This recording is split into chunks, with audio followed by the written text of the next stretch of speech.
சமையல். Hi viewers, இன்னைக்கு நம்ம வீட்டு சமையல் நல்ல டேஸ்டான மீன் வறுவல், மண்பானை மீன் குழம்பு, சுட சுட சாதம் எல்லாம் ரெடியாக இருக்குது. நம்ம இப்போ பரிமாறலாம்.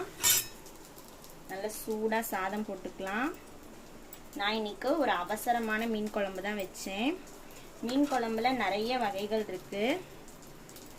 வெங்காயம் அரைச்சி ஊற்றுறது, தேங்காய் அரைச்சி ஊற்றுறதுன்னு நிறைய டைப் இருக்குங்க. நான் இன்னைக்கு தேங்காய் மட்டும்தான் அரைச்சி ஊற்றிருக்கேன். வெங்காயமெல்லாம் அரைச்சி ஊற்றலை.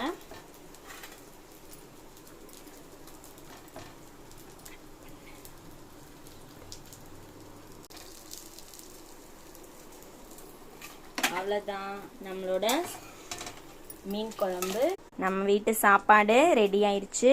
நல்ல சுட சுட டேஸ்ட்டாக. வாங்க